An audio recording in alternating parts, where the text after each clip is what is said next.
तो शुरू हो गया है प्रश्नकाल। और इस प्रश्नकाल में हमारे साथ एक ऐसे सज्जन मौजूद हैं जिनसे आप कितने भी सवाल पूछें वो हमेशा आपको जवाब देंगे, बल्कि बहुत शानदार जवाब देंगे। इनको इंट्रोडक्शन की कोई ज़रूरत नहीं है, क्योंकि एक बात बड़ी साफ है, इनको कोई इग्नोर नहीं कर सकता है। या तो आप इनको पसंद करेंगे या नापसंद करेंगे, लेकिन इनको कोई इग्नोर नहीं कर सकता है। और एक छोटे से इलाके में पूरे भारत में धीरे धीरे कर अपनी पॉलिटिकल पार्टी के पांव किस तरीके से जमाए जाते हैं, शायद इनसे बेहतर कोई नहीं बता सकता। मेरे साथ हैं ओवैसी साहब, स्वागत है आपका सर। बहुत बहुत शुक्रिया मुझे बुलाने के लिए। सर, सबसे पहले तो बहुत बहुत कठिन दौर रहा ये सबके लिए, personally, as a politician, as a leader. इस कोरोना काल की खासकर ये जो सेकेंड वेव आई, आपके एक्सपीरियंसेस क्या रहे? आप जो आपने देखा, जो आपने सीखा, अगर वो आप हमें बताना पाएँ। मेरी जानकारी में जितने मैं लोगों को जानता हूँ, या मेरे दोस्त जानते हैं, या मेरे पार्टी के लोग जानते हैं, वो ज़िम्मेदारी के साथ ये कहते हैं, और मैं भी कह सकता हूँ कि जिसको हम जानते हैं किसी के घर में मौत हुई है कोरोना की वजह से। तो ये बहुत कठिन वक्त, बहुत बुरा वक्त, इमोशनली भी, पर्सनली भी, और बड़ा ही पॉलिटिशियंस के लिए बड़ा ही चैलेंजिंग वक्त था कि लोग आपको रात में सुबह 1 बजे फ़ोन करते हैं, कभी सुबह 5 बजे कि हमको बेड दिलाइए। और कोशिश की हमने, सब लोगों ने, सबने कोशिश की, मगर हमको यही बोलना है कि काश हमारे देश के प्रधानमंत्री सेकेंड वेव के लिए अच्छी तैयारी कर लेते और कॉन्फिडेंस में ना होते। जैसा कि उन्होंने जनवरी में कह दिया कि हमने 2 जगह पर कामयाबी हासिल कर ली, एक ऑस्ट्रेलिया में क्रिकेट में और कोविड के ऊपर। बीजेपी की नेशनल एग्जीक्यूटिव कमेटी ने प्रधानमंत्री को मुबारकबाद भी दे दी। हमने वैक्सीन की प्रोडक्शन की, प्रोक्योरिंग की तैयारी नहीं की। आपकी सोच में फर्स्ट वेव हमने ठीक से मैनेज की थी, सेकंड वेव में हमसे गड़बड़ हुई? नहीं, फर्स्ट वेव तो देखिए, फर्स्ट वेव मैनेज कहाँ कर पाए। फर्स्ट वेव तो ऐसा था कि पूरी दुनिया के लिए फर्स्ट वेव था वो। मिसाल के तौर पर हमने अमेरिका को वो दवाएं दे दी मलेरिया की, बाद में WHO ने कहा कि उसकी कोई अहमियत ही नहीं है। हमने माने ट्रायल एंड एरर का मेथड था उस वक्त। इतना जल्दी हमको चाहिए था कि हम सीख लेते उससे, कुछ समझ जाते उससे। और एक्सपर्ट्स, एपिडेमोलॉजिस्ट, एक्सपर्ट्स कह रहे थे कि सेकेंड वेव आएगी और उसके लिए हमको ऑक्सीजन की ज़रूरत पड़ेगी। आप बताइए कि हम 150 PSA सैंक्शन करते हैं और 8 महीने में सिर्फ 15 लगते हैं। और भारत के कैपिटल में अगर बड़े बड़े अस्पतालों को ऑक्सीजन नहीं मिलता, तो फिर इसके लिए तो आपको तो समझना चाहिए था ना कि जब ऑक्सीजन नहीं मिल रहा है, रेमडेसिविर हो या टोसिलिमेज़ाब हो, या फिर अब ब्लैक फंगस की दवा है, तो ये चीज़ें तो हर कोई कह रहा था कि होगा, ये आएगा, ये चीज़ आएगी।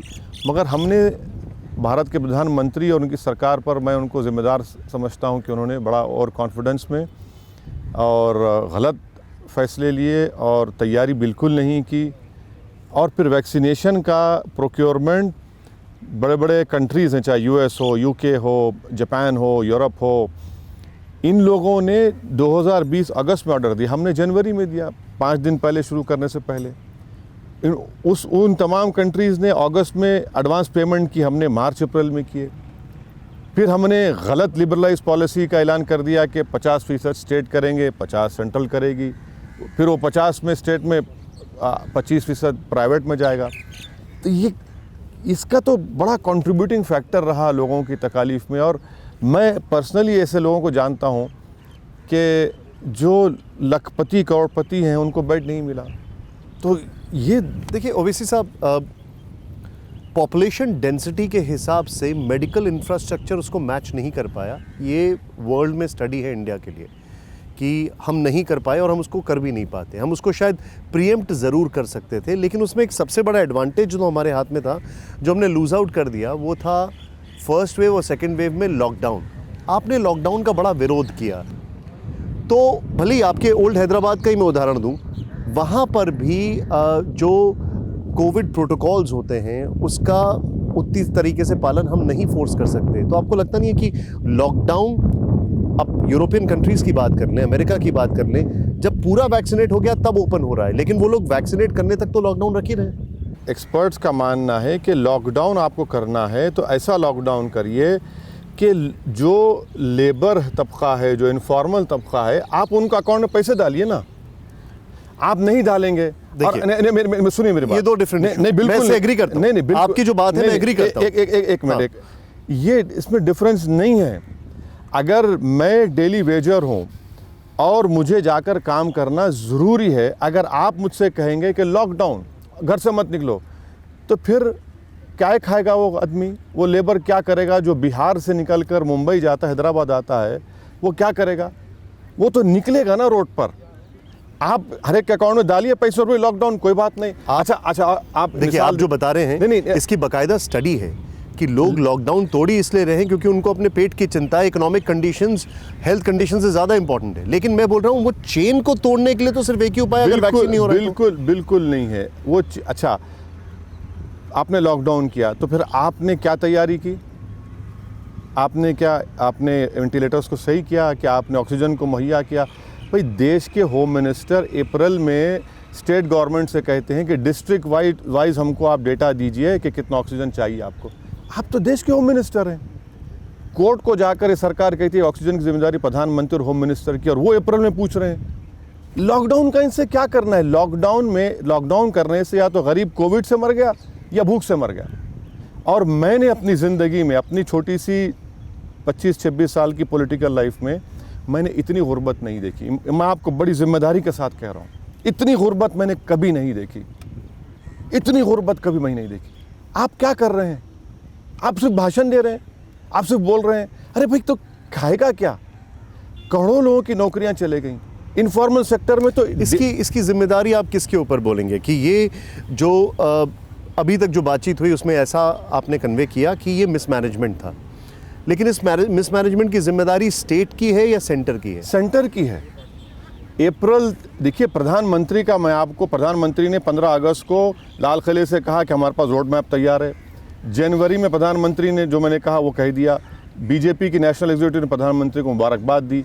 प्रधानमंत्री का स्पीच सुनिए लोकसभा में आप, जो प्रेसिडेंट डिबेट हुआ था, प्रधानमंत्री के स्पीच सुनिए जो उन्होंने वर्ल्ड इकोनॉमिक फोरम को कहा था। हमने क्या तैयारी की बताइए आप? आपने तो कोई तैयारी नहीं की। तो जाहिर है ये जिम्मेदारी पूरी सेंट्रल गवर्नमेंट पर आती है। आप वैक्सीनेशन की पॉलिसी आपकी गलत, लिबरलाइज वैक्सीनेशन पॉलिसी आप बोलते हैं, कहाँ के लिए? अरे, अगर आप और हम टैक्स दे रहे हैं तो मेरी जान बचाने के लिए दे रहे हैं ना। इसमें कौन सा बड़ा एहसान कर रहे हैं प्रधानमंत्री? आपका काम यह है कि मेरी जान बचाए। जान बचाना एक फंडामेंटल राइट है किसी भारत के सरकार का। अब मैं टैक्स किस लिए दे रहा हूं? फिर मरने के लिए टैक्स दे रहा हूं मैं। और मर भी जाऊं तो मुझे लकड़ी ना मिले जलाने के लिए, मुझे ज़मीन ना मिले दफनाने के लिए, तो मुझे पानी मिल जाए, पानी भी नहीं मिलेगा मुझे। किस लिए हम टैक्स दे रहे हैं? जान बचाने के लिए दे रहे हैं ना। अगर वही आप काम नहीं करेंगे तो फिर क्या काम करेंगे बताइए? इसीलिए इसकी जिम्मेदारी देश के रूलिंग पार्टी बीजेपी पर आयद होती है। फिक्र आपकी, सोमवार से शुक्रवार रात 9 बजे सिर्फ TV9 भारतवर्ष पर।